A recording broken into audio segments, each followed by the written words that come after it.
muito bom estar com você nessa noite, meu querido amigo, irmão, a você que nos assiste da sua casa ou talvez de algum outro lugar nessa oportunidade. Eu quero iniciar a mensagem dessa noite contando para você uma história que ocorreu nos primeiros dias do século XX em Tóquio, lá no Japão. Na verdade, essa é a história de um herói nacional daquele país. Eu estou falando de alguém chamado Hachiko, que teve um grande envolvimento com alguém importante, um professor universitário da Universidade de Tóquio chamado Parker. Tudo começou quando este professor Parker estava voltando do seu trabalho no final de tarde e voltando, ele teve que parar numa estação de trem. Esse era o seu costume todos os dias.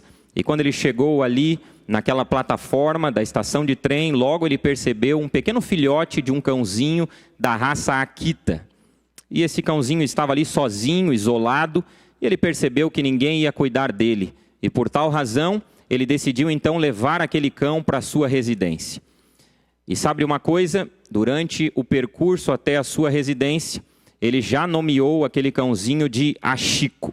E os dois passaram a interagir de uma maneira mais intensa e profunda. A ponto de, em algumas circunstâncias, aquele professor universitário chamado Parker ter que conversar e convencer a sua esposa a não ficar triste com a presença do cãozinho na sua casa. A amizade dos dois foi crescendo e cada vez mais aquele professor universitário percebia que aquele cãozinho estaria sempre ao seu lado. Fiel, aquele cão todos os dias o acompanhava quando aquele professor saía para o trabalho e tinha que ir em primeiro lugar para a estação de trem. E aquele cãozinho ia junto com ele. Depois ele ia para o trabalho, o cãozinho retornava para o lar. E no final da tarde, todos os dias, aquele cãozinho, o Hachiko, ia até aquela estação de trem para aguardar o seu dono, o professor Parker. Isso se repetiu inúmeras vezes. Tal era a fidelidade, a lealdade e o companheirismo que aquele cão demonstrava para com o seu dono. Mas um dia tudo mudou. Aquele cãozinho foi até aquela estação de trem esperando o seu dono voltar, mas ele não voltou.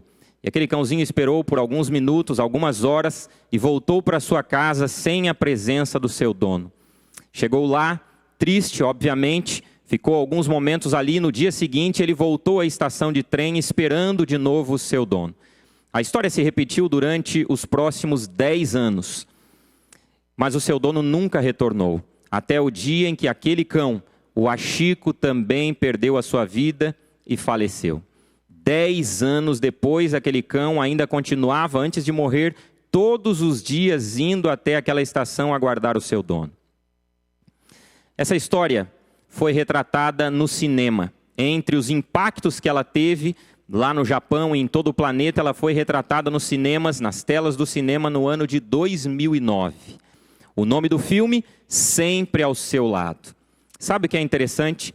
Que os japoneses viram naquele animal um símbolo de um herói nacional. E fizeram para ele 3 estátuas também que ainda estão lá naquele país. Mais do que isso, na cidade de Tóquio, no local de maior encontro da população, nesta mesma estação de trem onde o Hachiko e o Parker se encontraram pela primeira vez, eles mudaram o nome dessa estação e hoje ela é conhecida lá no Japão, em Tóquio, como a Saída Hachiko. Tamanha a relevância deste cão e do seu comportamento, da sua virtude, das suas características na sociedade japonesa e também em todo o planeta. Deus também espera que eu e você desenvolvamos essa virtude. E por isso a Bíblia fala muitas vezes dela. A virtude da fidelidade, da lealdade, da submissão e da dependência ao Senhor Jesus. E eu quero nessa noite meditar um pouquinho com você sobre isso. Eu quero convidá-lo, se você puder me acompanhar aí no livro do Apocalipse, capítulo 2, versos 8 a 11. Neste texto, nós encontramos a relevância e a necessidade de desenvolvermos, ampliarmos e fortalecermos essa característica e essa virtude cristã. Veja o que está escrito aí no texto do livro do Apocalipse, no capítulo 2, versos 8 a 11. Ao anjo da igreja em Esmirna escreve: essas coisas diz o primeiro e o último, que esteve morto e tornou a viver. Conheço a tua tribulação, a tua pobreza, mas tu és rico. E a blasfêmia dos que a si mesmos se declaram judeus e não são, sendo antes sinagoga de Satanás. Versículo 10. Não temas as coisas que tens de sofrer. Eis que o diabo está para lançar em prisão alguns dentre vós, para ser dispostos à prova, e tereis tribulação de 10 dias. Sê fiel até a morte, e dar-te-ei a coroa da vida. Quem tem ouvidos, ouça o que o Espírito diz às igrejas. O vencedor de nenhum modo sofrerá dano da segunda morte. Essa mensagem à igreja de Esmirna tem algumas coisas interessantes. A linguagem que é utilizada nesta carta que João endereça a essa cidade tem muito a ver com as características culturais e históricas desta cidade. Eu quero mencionar algumas para vocês. De todas as cidades para as quais João endereça uma carta, a única cidade que ainda permanece no século 21 é a cidade de Esmirna. Atualmente ela é a terceira cidade mais importante da Turquia e é conhecida pelo nome de Izmir. Ela tem uma população que varia entre 3 e 4 milhões de habitantes. Essa cidade ficava a 56 quilômetros ao norte de Éfeso. Era uma cidade linda, uma cidade bela, e ela tinha uma grande virtude. E essa virtude aparece de maneira específica nos documentos históricos, que era o seu orgulho cívico. Essa cidade apregoava, defendia que ela era a primeira da Ásia Menor. Além disso, essa cidade também dizia para todo o planeta, divulgava que o grande poeta e escritor que escreveu Ilíada e Odisseia, o grande Homero, havia nascido ali, na cidade de Esmirna. Essa cidade foi construída no ano 1000 a.C., mas no ano 600 a.C. ela foi completamente destruída. Passou algum tempo, na verdade muitos anos, centenas de anos, e depois no período de Alexandre o Grande, mais especificamente no ano 290 a.C., um dos seus generais, Lisímaco, um dos 4 generais de Alexandre o Grande, dos mais importantes, ficou responsável por reconstruir a cidade e a tornou mais bela, mais rica, mais poderosa e mais influente na Ásia Menor. Essa cidade tinha uma característica muito interessante. Ela era conhecida no mundo antigo, não apenas ali na Ásia Menor, mas em todo o planeta, por ser uma cidade leal e fiel a Roma. Muito antes de Roma se tornar a cidade mais importante do planeta e a capital do império que dominava o mundo naqueles dias, Esmirna e Roma firmaram uma grande parceria, uma grande união e uma grande lealdade, um grande vínculo entre as duas cidades. A ponto de no ano 195 a.C., a cidade de Esmirna construir um templo especificamente para uma deusa, a deusa Roma. Mais tarde, no ano 26 da era cristã, outro fato interessante aconteceu. A cidade de Esmirna concorria com outras cidades para ver quais delas do Império Romano teriam, ou qual delas teria o privilégio de construir um templo para aquele que era conhecido como um deus, o imperador Tibério. E sabe quem foi a escolhida para construir esse templo, que era considerado um privilégio, uma virtude naqueles dias? Novamente a cidade de Esmirna. Era assim que Esmirna era conhecida, uma cidade leal, uma cidade fiel. Essa era uma característica muito forte dessa cidade. E sabe o que é interessante? Que nem tudo eram flores ali, nem tudo era maravilhoso ali. Havia uma comunidade judaica muito influente e muito numerosa na cidade de Esmirna. E essa comunidade judaica era uma espécie de pedra no sapato dos cristãos. Eles acusavam os cristãos, eles blasfemavam contra os cristãos, eles perseguiam os cristãos, eles o difamavam o cristianismo naquela cidade e faziam de tudo para que o cristianismo não prosperasse ali. É por isso que o versículo 9 diz que, na verdade, esses judeus da cidade de Esmirna não eram verdadeiros cristãos, não eram verdadeiros servos de Deus. Na verdade, eles eram uma sinagoga de Satanás. Por isso, não era fácil ser um cristão naqueles dias. Além dos judeus que perseguiam, oprimiam e atribulavam o cristianismo naquela cidade, havia também o paganismo, a idolatria e o politeísmo. Uma das coisas mais fortes na cidade de Esmirna era o culto ao imperador. E aquele que não participasse dele, aquele que não se envolvesse com ele, certamente era alvo de consequências terríveis e complicadas. Repito, Não era fácil ser cristão na cidade de Esmirna, assim como não está sendo nos dias atuais. Era complicado, era difícil. Eu convido você a olhar comigo de novo o versículo 9. O versículo 9 menciona 3 problemas ou 3 desafios que a cidade de Esmirna, e de maneira mais específica, os cristãos dessa cidade enfrentavam. Acompanhe aí comigo na sua Bíblia o versículo 9 que diz: conheço a tua tribulação, primeiro problema, primeira dificuldade, segunda, a tua pobreza. Em terceiro lugar, a blasfêmia dos que a si mesmos se declaram judeus e não são. Mas antes de falar dessas 3 dificuldades, esses 3 desafios que a igreja de Esmirna enfrentava, eu quero mencionar para você algo fantástico, algo singular e maravilhoso. De todas as 7 cartas, só há 2 em que não há nenhuma reprovação de Cristo para a igreja. E sabe, além da igreja de Filadélfia, a única que também não recebe uma reprovação é a igreja de Esmirna. Aliás, nós vamos ver nessa noite na mensagem que eles recebem palavras de ânimo, de encorajamento e também de reconhecimento da sua virtude cristã, a fidelidade e a sua lealdade ao Senhor Jesus.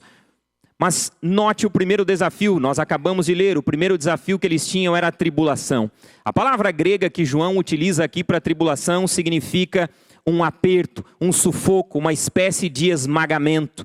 A igreja estava sendo comprimida, espremida debaixo de uma espécie de rolo compressor. Haviam muitos acontecimentos que pesavam sobre a igreja, sobre cada crente daquela cidade. E o jugo das circunstâncias procurava forçar a igreja a abandonar a sua fé. E muitas vezes eles eram forçados a adorar o imperador.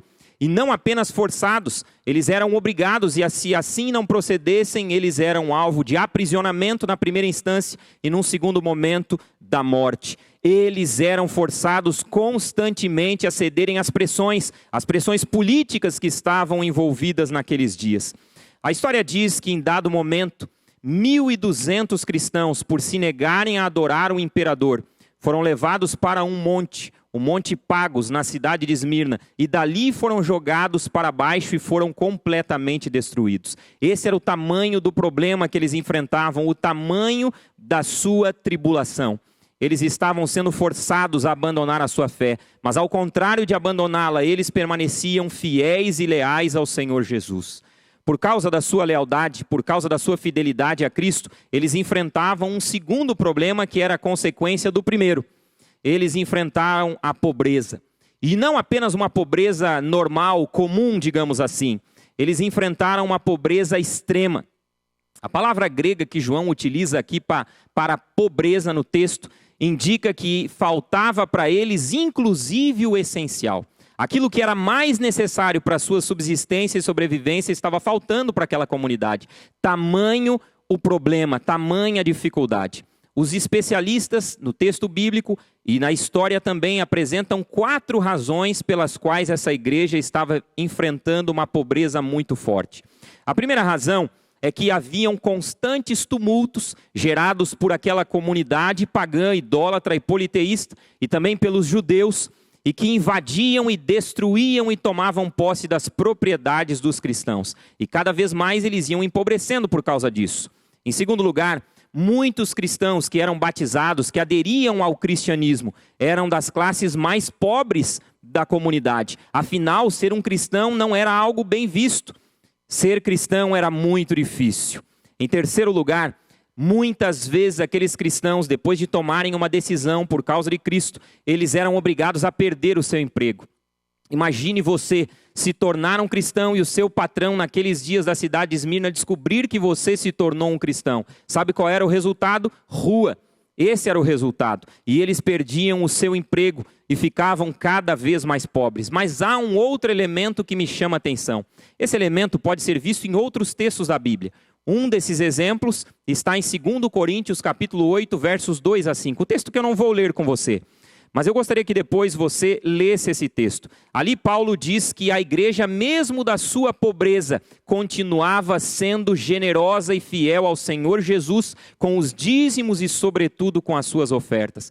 Isso me chama a atenção. Mesmo no momento de dificuldade, eles permaneciam sendo fiéis e leais ao Senhor Jesus.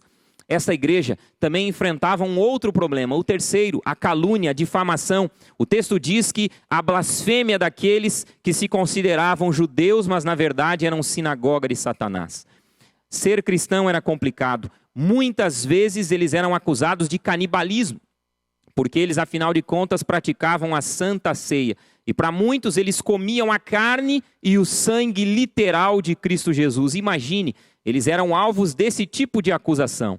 Além disso, muitas vezes eles eram alvos de outra acusação, a acusação de se levantarem e de se oporem contra o império, contra a sua liderança, contra a sua governança. E mais uma vez, por causa disso, eles eram atribulados, perseguidos e viviam um momento difícil. Qual é o recado de Deus para essa igreja? Nós vivemos em um momento também complicado. Talvez não estejamos enfrentando esse tipo de dificuldade, perseguição, angústia, tribulação nesse formato. Mas certamente não poder estar numa igreja nessa noite é um tipo de tribulação. Não poder ir trabalhar muitas vezes é um tipo de tribulação. Estar sendo alvo talvez de uma doença como essa ou então da preocupação com ela também é um tipo de tribulação. E qual foi o recado de Deus para essa igreja e o recado de Deus para você nessa noite? Convido você a ler comigo o primeiro recado de Deus que aparece aí no versículo 9. Veja o que é dito aí no texto. O texto diz assim: conheço a tua tribulação, a tua pobreza. E aí abre um parêntese no texto. Mas tu és rico. E a blasfêmia, o texto continua dizendo, os que a si mesmos se declaram judeus e não são, sendo antes sinagoga de Satanás. Eu quero sublinhar esta expressão, mas tu és rico. Essa igreja era vista de maneira poderosa aos olhos do céu. Era pobre materialmente, mas era rica espiritualmente. E é isso que pesa na balança lá no céu. É isso que conta. Essa igreja continuava fiel a Deus apesar da perseguição. Continuava fiel a Deus apesar da pobreza. Continuava fiel a Deus apesar da calúnia, da difamação, da perseguição que eles enfrentavam. Essa igreja era diferente da igreja de Éfeso. Uma igreja que não enfrentava todo esse tipo de dificuldade, mas perdeu o seu primeiro amor. Essa igreja de Esmirna não perdeu o primeiro amor, pelo contrário, quanto mais eram perseguidos, mais se apoderavam do braço poderoso do Senhor Jesus. Que coisa fantástica! Essa igreja também é uma igreja diferente das igrejas de Pérgamo e Tiatira, igrejas que sucumbiram a doutrinas equivocadas, que deixaram que a doutrina de Balaão, dos nicolaítas, que toleraram Jezabel, essa mulher que pregava mensagens espúrias. Esta igreja de Esmirna era uma igreja que não seguia a mensagem de homens, não olhava para a mídia, não olhava as preocupações, mas olhava aquilo que está na palavra de Deus, as promessas da palavra de Deus, a confiança que a palavra de Deus traz para a sua vida. Essa era a postura dessa igreja. Essa igreja também está em contraposição à igreja de Sardes, uma igreja que começou bem, mas não avançou bem. Em dado momento, o texto diz que a igreja de Sardes permaneceu estagnada na sua fé, não deu passos maiores no processo da santificação. Mas esse não era o caso de Esmirna. Quanto mais perseguidos estavam, mais eles avançavam em fazer a vontade de Deus. Eles davam passos cada vez mais firmes na sua fé, cada vez mais avançavam em direção ao plano e à vontade de Deus. Finalmente, essa igreja também contrasta com Laodiceia, uma igreja que é rica materialmente, mas pobre espiritualmente. E sabe qual é o problema de Laodiceia? O problema de Laodiceia é que Cristo está fora da igreja. Lá no Apocalipse capítulo 3, versículo 20, não é sem razão que João diz a eles: eis que estou à porta e bato, falando daquilo que Cristo estava fazendo. Cristo estava fora. Essa era uma igreja, a igreja de Laodiceia, que falhou em ter comunhão com Deus. Mas esse não era o caso de Esmirna. Esmirna era uma igreja que tinha profundo e íntimo relacionamento com o Senhor Jesus. Todos os dias eles estudavam a Bíblia, todos os dias eles oravam, todos os dias passavam tempo na presença do Senhor. Essa igreja entendeu que o mais importante não é ter tesouros nessa terra, mas tesouros no céu, onde a traça e a ferrugem não corroem. Esta igreja entendeu que deveria permanecer com os pés na terra, mas os olhos no céu. Essa igreja entendeu isso. Essa igreja também entendeu que, na verdade, a cidade não era a primeira da Ásia. O primeiro e o último era o Senhor Jesus Cristo. Cristo reconhece tudo isso e diz algo mais para eles. Aí no versículo 10, na primeira frase é dito algo maravilhoso. O texto diz assim, acompanha aí na sua Bíblia comigo: não tenha medo. O texto diz: não temas as coisas que tens de sofrer. Eis que o diabo está para lançar em prisão alguns dentre vós, para ser dispostos à prova, e tereis tribulação de 10 dias. Até aqui. Cristo diz a essa igreja: amigos, não tenham medo, não se preocupem com o presente, muito menos com o futuro. Sabe por quê? Porque eu já estou lá, preparando coisas maravilhosas para você. Nesta noite, Deus está dizendo para você o mesmo que disse para aquela igreja. Cristo está relembrando você: eu sou o seu refúgio e fortaleza nos momentos de dificuldade, socorro bem presente nas tribulações. Lembrem-se, ainda que vocês andem pelo vale da sombra da morte, não precisam ter medo, eu estarei com vocês em cada momento. Afinal, eu sou o bom pastor e eu vou prover cada uma das necessidades de vocês. Não se esqueçam disso. Lembre-se, para mim não existem coisas difíceis, não existem problemas, não existem dificuldades que eu não possa solucionar, que eu não possa resolver. Eu posso todas as coisas. O livro de Lucas, no capítulo 1, eu não vou ler com você, vou apenas mencionar. No verso 37 diz algo poderoso. Ali no texto diz que para Deus não há impossibilidade. Lá no livro de Gênesis, no capítulo 18, verso 24, é dito que para Deus não existe nada difícil. E é por isso que essa igreja não precisava ter medo. É por isso que essa igreja não precisava se preocupar, se angustiar, ficar noite sem dormir, ficar perplexa. E nesta noite Deus está dizendo o mesmo para você. Lembre-se, Deus esteve nessa terra, Cristo Jesus viveu aqui. Ele sabe o que é passar por dificuldades, Ele sabe o que é enfrentar problemas, mas mais do que isso, Ele sabe o que é vencer. E essa vitória pode ser a sua vitória também. Essa igreja não deveria ter medo, ao contrário, deveria se aproximar ainda mais de Deus, cada vez estar mais perto dEle. Sabe o que me chama a atenção? É que no versículo 10 aparece uma expressão, acompanhe aí na sua Bíblia comigo. O texto diz assim: eis que o diabo está para lançar em prisão alguns dentre vós, para ser dispostos à prova, e tereis tribulação de 10 dias. A expressão 10 dias me remete a duas coisas importantes. Em primeiro lugar, as provas terão um tempo curto, limitado. Elas não estão fora da agenda de Deus, lembre-se disso. E em segundo lugar, essa expressão 10 dias remetia a uma cena conhecida desta igreja, e conhecida de você e de mim também nessa noite. Sabe o que é? João aqui está fazendo eco, está fazendo alusão a uma cena fantástica da história bíblica. Essa cena aparece no livro de Daniel, no capítulo 1, versos 12 a 15. Ali Daniel e os seus amigos resolveram não contaminar-se com as finas iguarias do rei, e durante 10 dias eles também foram testados. E você conhece o resultado. Depois de 10 dias eles se tornaram muito melhores na sua aparência, no seu intelecto e na sua vida espiritual sobretudo. E isso era o que João estava tentando transmitir a essa igreja. Amigos, continuem tranquilos, sem medo, continuem fiéis, porque vale a pena ser fiel ao Senhor Jesus. Finalmente, nós encontramos mais uma orientação de Deus para essa igreja. Ela aparece aí na segunda parte do versículo 10. Acompanhe comigo. O texto diz assim: sê fiel até a morte, e dar-te-ei a coroa da vida. Aqui nós encontramos uma combinação interessante. O verbo ser e a preposição até. O que significa dizer que Deus através de João, Cristo através de João, não estava apenas dizendo para eles: vocês devem se tornar fiéis. Não era isso que ele estava dizendo.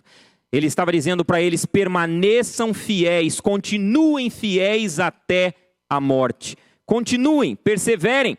Afinal, o próprio Cristo havia dito em Mateus capítulo 24, versículo 13, é aquele que perseverar até o fim, é esse que vai ser salvo. E é isso que Deus espera da sua igreja. Deus diz para a sua igreja naquela ocasião: não olhem os problemas, não olhem as dificuldades, mas olhem o que eu posso fazer na vida de vocês. Não hajam como Esaú, que na hora da prova trocou a sua primogenitura por um prato de lentilhas. Não hajam como Judas, que no momento de dificuldade traiu o seu senhor para ter mais alguns trocados. Não hajam como Ananias e Safira, que preferiram roubar a Deus do que ser fiel a ele. Não hajam como Sansão, que num momento da sua vida renegou a sua consagração, deixou de lado aquilo que havia, os seus votos com Deus, por causa de um caso amoroso. Ajam de maneira diferente, confiem mais, creiam mais, se entreguem mais, dependam mais. Esse foi o recado de Deus para essa igreja. Hajam pela fé. John Blanchard certa vez disse: nós podemos fazer muitas coisas para Deus, mas se estas coisas não tiverem o dom da fé, Deus não vai se agradar delas. Afinal, como diz Hebreus capítulo 11, versículo 6, sem fé é impossível agradar a Deus. Mas além de dar esses conselhos, além de dar essas orientações, além de dar essa palavra de encorajamento para essa igreja, Deus faz uma promessa fantástica para ela. E eu gostaria de ler com você essa promessa, versos 10 e 11. Leia comigo aí. O texto diz assim: sê fiel até a morte, dar-te-ei a coroa da vida. Quem tem ouvidos, ouça o que o Espírito diz às igrejas. O vencedor de nenhum modo sofrerá dano da segunda morte.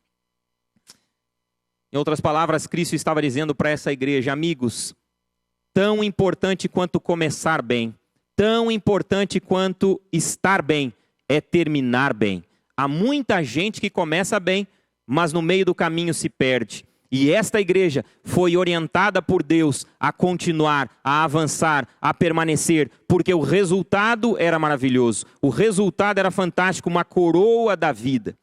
Essa coroa, na verdade, é a própria vida eterna. Isso fica confirmado no versículo 11, que diz: esses que viverem dessa maneira, o vencedor jamais sofrerá o dano da segunda morte. Vale a pena ser fiel, vale a pena se entregar a Deus, porque o resultado é fantástico. E qual é a vida que Ele vai conceder para quem for fiel? Uma vida sem lágrimas, sem dor, sem sofrimento, sem angústia, sem problemas, sem a morte, sem nenhum tipo de doença, sem isolamento, sem quarentena, sem dificuldades de relacionamento, sem problemas conjugais. Você já parou para pensar? É isso que Deus estava prometendo para essa igreja, é isso que Cristo estava afirmando a essa igreja, e é isso que Ele afirma para você e para mim nessa noite também. A grande pergunta final que eu faço é: será que a igreja entendeu o recado de Cristo a ela? Será que essa igreja viveu esse recado de Deus? Eu quero dizer para você nessa noite que esta igreja entendeu o recado de Deus para ela. Não apenas nos dias literais de Esmirna, mas também a partir desses dias literais. Você sabe que nós, adventistas, claramente pela Bíblia, cremos que as mensagens às 7 igrejas não se referem apenas aos dias literais dessas igrejas, mas também a períodos históricos. A igreja de Esmirna durou até o início do 4º século, no ano 313, para ser mais preciso com você. Desde o ano 101 até o ano 313. Esse é o período que é abarcado pela igreja de Esmirna. E durante esse período, essa igreja entendeu o recado de Deus para ela. E sabe como eu sei disso? Porque nós temos um exemplo. No dia 23 de fevereiro do ano 155 depois de Cristo, era um sábado. A cidade de Esmirna estava tomada por um jogo. Eles muitas vezes faziam jogos ali, atividades esportivas, e a cidade estava cheia de pessoas. Numa ocasião como essa, nessa data, dia 23 de fevereiro do ano 155.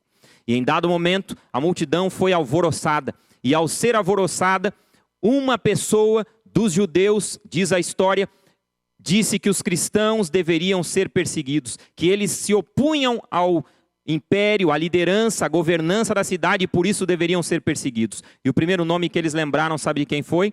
De um líder da igreja de Esmirna. O nome dele, Policarpo.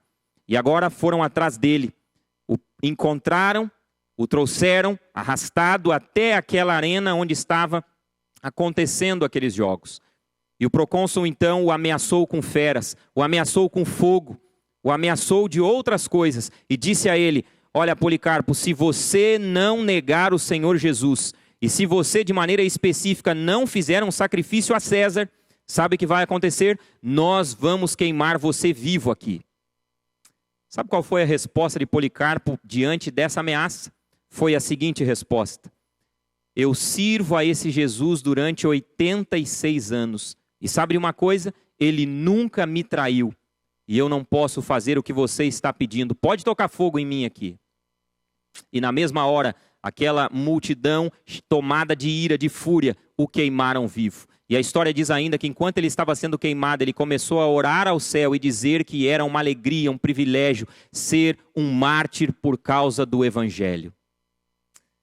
Será que eu e você podemos dizer a mesma coisa nessa noite?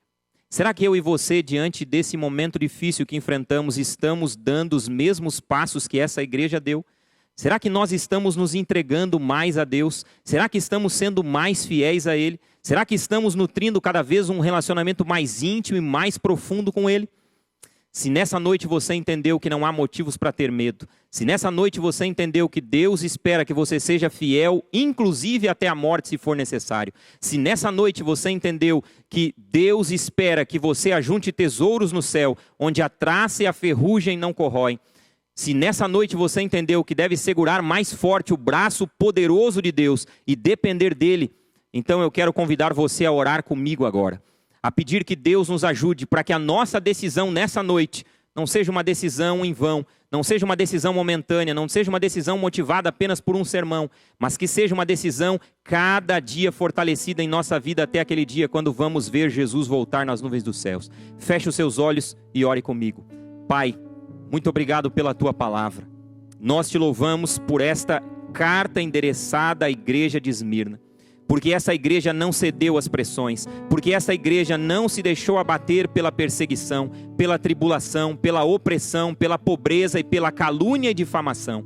Ao contrário, cada vez mais essa igreja permanecia fiel à Tua palavra, cada vez mais ela nutria o seu primeiro e único amor a Ti, cada vez mais ela dava passos de santificação, cada vez mais ela fazia o Teu querer. Nós queremos praticar as mesmas decisões que essa igreja praticou. Queremos viver a mesma experiência. Por isso estamos orando agora. E de maneira especial eu quero te pedir que o Senhor envie o Teu anjo para que ele anote a nossa decisão. Envie sobretudo o Teu Espírito para que nos dê poder para executá-la a partir de agora, até aquele dia quando te veremos nas nuvens dos céus. É o que nós te pedimos e já te agradecemos em nome de Jesus. Amém.